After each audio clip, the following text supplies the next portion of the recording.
Chaque citoyen doit se sentir responsable du devenir de l'ensemble dont il est solidaire et répondre à sa propre conscience. Ai-je fait ce que je devais? Me suis-je efforcé de faire mieux chaque jour? Félix Houphouët-Boigny.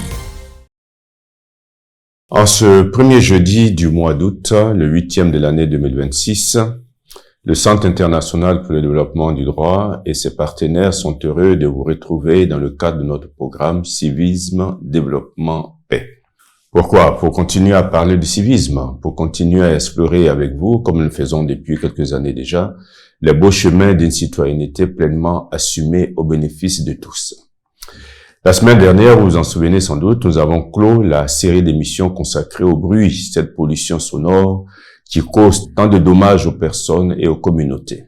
Il vous a sans doute pas échappé que nous n'avons pas parlé du bruit qu'il y a en nous, du bruit qu'il y a en chacun de nous, c'est-à-dire du bruit intérieur. Ce n'est pas un oubli, nous avons choisi d'en parler plus tard lorsque nous évoquerons l'intériorité du citoyen. Et on nous a fait également remarquer que nous devions parler du bruit dans le sens figuré que chacun fait avec sa vie. Mais ça aussi, nous en parlerons plus tard lorsque nous parlerons de l'intériorité du citoyen. Ce jeudi, comme indiqué du reste à la fin de l'émission de la semaine dernière, nous parlerons d'un autre mal social qu'est la rumeur. Et comme nous le faisons d'habitude, nous allons commencer par définir la rumeur. Qu'est-ce que la rumeur? Ouvrons pour cela le dictionnaire Larousse que nous utilisons dans le cadre de ce programme et lisons-y ce qui nous en dit. Nous y trouvons deux définitions. Première définition, la rumeur, c'est un bruit confus de voix. Dans ce sens, on dit une rumeur de protestation s'éleva dans l'assistance. Là, le mot bruit a pour synonyme le mot murmure. La rumeur, et c'est la seconde définition, c'est la nouvelle, vraie ou fausse, qui se répand dans le public. Et dans ce sens, on dit faire courir une rumeur.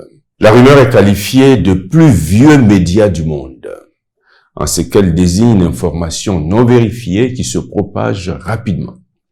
Parfois d'ailleurs, on dit que, il faut le dire avec une légère pointe d'exagération, que la rumeur court plus vite que le vent. Les autres expressions courantes utilisées pour parler de la rumeur sont les suivantes. Le téléphone arabe. Il s'agit là d'une expression familière désignant la propagation rapide d'une nouvelle ou d'un ragot de bouche à oreille. Courir des bruits. Cette expression est utilisée pour parler des informations ou ragots qui circulent activement dans la communauté et dans une région ou ville déterminée. Jeter de l'huile sur le feu pour stigmatiser l'action qui consiste à alimenter ou aggraver une rumeur en répandant des détails supplémentaires. Parmi les maximes et proverbes sur la rumeur, on trouve les suivants, sans que cela soit exhaustif bien sûr. Les rumeurs sont créées par des jaloux, crues par des curieux et répétées par les imbéciles. Deuxième proverbe, qui se dresse contre la rumeur la nourrit, et qui ne la contrôle pas la rend plausible. À ces deux proverbes de la sagesse populaire s'ajoutent les deux suivants. Le premier qui vient de Victor Hugo. La rumeur est la fumée du bruit. Et le second qui vient de Gilles Vignolt. La rumeur publique est plus forte que toutes les puissances du monde. Alors, le temps imparti à l'émission de ce jour étant expiré, nous allons arrêter là. Et la semaine prochaine, nous parlerons des causes de la rumeur.